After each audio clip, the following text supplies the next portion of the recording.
সাতক্ষীরার দেবহাটায় আব্দুস সালাম নামে এক ব্যক্তি আত্মহত্যা করেছেন বলে খবর পাওয়া গেছে। তার পরিবারের দাবি, নিজ স্ত্রীকে অন্য একজন পুরুষের সঙ্গে ঘুরতে দেখে তা সইতে পারেননি সালাম, আর তাই তিনি আত্মহত্যার পথ বেছে নিয়েছেন।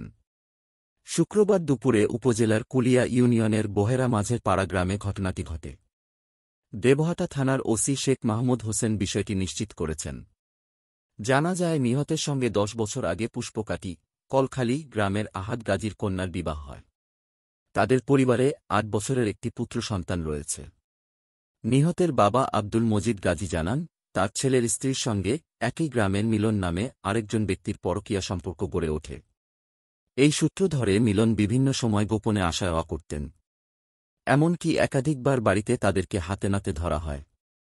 বিষয়টি নিয়ে গ্রামে কয়েকবার সালিশি বৈঠকও হয়েছে, কিন্তু বারবার সালিশ করার পরও তারা ওই পরকীয়া সম্পর্ক থেকে বের হননি। ২০ দিন আগে আব্দুস সালামকে গ্যারান্টার করে ব্র্যাক ব্যাংক থেকে ২০,০০০ উত্তোলন করেন তার স্ত্রী। টাকা উত্তোলন করার কয়েকদিন পর স্বামীর সঙ্গে ঝগড়া করে জিনিসপত্র নিয়ে বাপের বাড়িতে চলে যান ওই নারী। শুক্রবার সকালে সালাম তার স্ত্রী ও মিলনকে একসঙ্গে ঘুরতে দেখেন।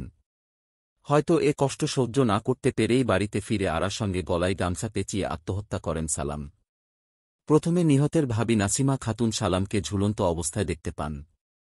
এ সময় তার আর্তচিৎকারে পরিবারের সদস্য ও প্রতিবেশীরা ছুটে যান। পরে খবর পেয়ে পুলিশ ঘটনাস্থলে গিয়ে ঝুলন্ত দেহ মাটিতে নামায়। এরপর বেলা ২:৩০টার দিকে দেবহাটা থানার ওসি ঘটনাস্থল পরিদর্শন করেন।